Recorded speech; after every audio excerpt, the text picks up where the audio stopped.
morning.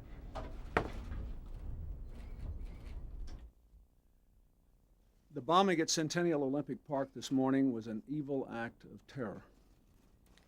It was aimed at the innocent people who were participating in the Olympic Games and in the spirit of the Olympics. An act of cowardice that stands in sharp contrast to the courage of the Olympic athletes. On behalf of all Americans, let me extend my condolences to the families of those who lost their lives and our prayers to those who were injured. I want to thank the brave security personnel who were on the scene. They saw the package. They alerted the bomb squad. They cleared the crowd. They prevented a much greater loss of life. I also want to compliment the medical personnel at all the hospitals, those who were operating the ambulances, they and the volunteers who were helping people who were down at the scene. Those of us who watched it throughout the night last night could not have been failed to be impressed by their courage, their competence, their real heroism under pressure. Last night I was awakened by Mr. Panetta shortly after the explosion, and I continued to receive reports and follow events until the press conference early this morning.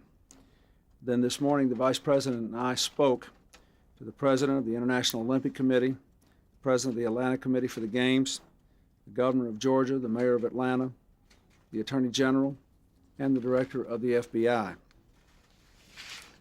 I want to make clear our common determination. We will spare no effort to find out who was responsible for this murderous act. We will track them down. We will bring them to justice. We will see that they are punished. In the meanwhile, we are all agreed the Games will go on. We will take every necessary step to protect the athletes and those who are attending the Games. I know that the people who've worked so hard to put on these Olympics, the people of Atlanta, the thousands and thousands of volunteers, are more determined than ever to see them to a successful conclusion. Already we see the spirit at work this morning. The mayor spoke about the significant numbers of people in the streets in Atlanta. President Samaranch reported to me on the events that are already taking place and said there were large crowds of spectators at them and that the people were clearly determined to go forward and attend the game and follow them. Let me say finally that an act of vicious terror like this is clearly directed at the spirit of our own democracy. It seeks to rip also at the spirit of the Olympics. We are doing everything in our power to prevent these attacks. There's been an enormous effort made to establish security at the sites of all the events. At the park itself, the investigation will continue today, and then there will be additional security measures taken there. But we must not let these attacks stop us from going forward. We cannot let terror win. That is not the American way. The Olympics will continue. The Games will go on. The Olympic spirit will prevail. We must be firm in this. We cannot be intimidated by acts of terror. Thank you very much. Do you think this reflects on the United States in terms of its ability to protect the people? Well, actually, I believe, first of all, that everyone says, including all the people who have participated in the Olympics for decades, that this is the best and most extensive security effort ever undertaken at all the events.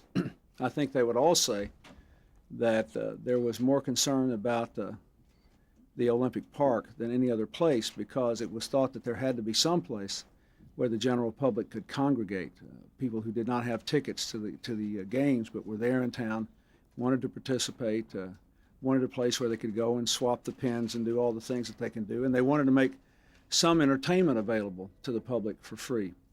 Now, I would point out that even there, a place that was more open, someone spotted that suspicious package last night and alerted the bomb squad and helped to clear the area and dramatically minimize the loss that would otherwise have occurred. So they are looking now at what else can be done to secure that particular area when it can be reopened after the investigation has been completed.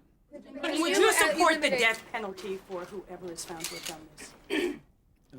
Well, I support the death penalty for terrorism that leads to murder. I always have, and we if you look at what we did in the crime bill, you know that.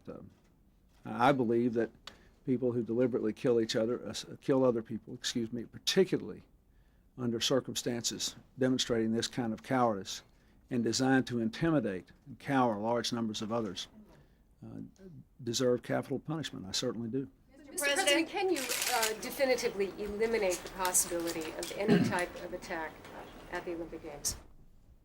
I don't think anyone has ever been in a position to definitively eliminate an attack anywhere in America, or any place in the world. But I can say this, I will say what I've said before. If you talk to anybody associated with these Olympics, they will tell you that the security effort is the most extensive ever made. And if you talk to anyone involved in American law enforcement, where there are many different agencies at different levels of government, I think they will tell you this is by far the best coordinated effort that has ever been made. And let me say again, as much as I grieve that this incident occurred at all, I want to reiterate the fact that people on the spot there were alert enough to see this package, to call the bomb squad, to clear people out, and to save a lot of lives. As much as we grieve for the injuries that were there, I think that is important. And so I would say that they have done as good a job as could be done, particularly at the events. They were always concerned about any open area, where you have so many people operating in an open area. And they are examining what can be done, what should be done there during this period when the criminal investigation is going on. Mr. President, Yes. Chelsea has been at the Olympics all this past week. Speaking as a father, what is your own personal reaction to this? Would you not feel some sense of anger that more might have been done to prevent this tragedy? But what is your first personal reaction to this? Well, my first personal reaction was, I thought about it last night, of course, because she was in the park quite often and visited the pen exchange place there. And my first personal reaction was that I hope nobody else's children get hurt down there. But I would say to you that these people have done a very good job planning and bringing off this Olympics. And I don't think anyone believes that we live in a risk-free world. And I think it's important not to jump to any conclusions about who did or didn't do what here. We'll look into this and we will find who's responsible. But on balance, I still would say to you, I feel good about the efforts they have made there. They have worked very, very hard.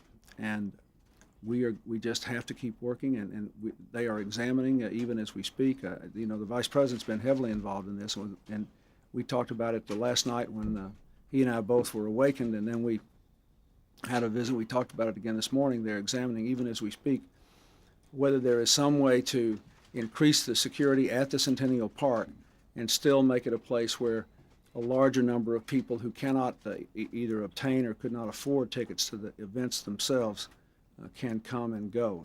Everyone always knew that was the most open and most vulnerable place. Thank you. Any clues as to who did it, Mr. President? Will you go back to the Olympics yourself, Mr. President? Yes.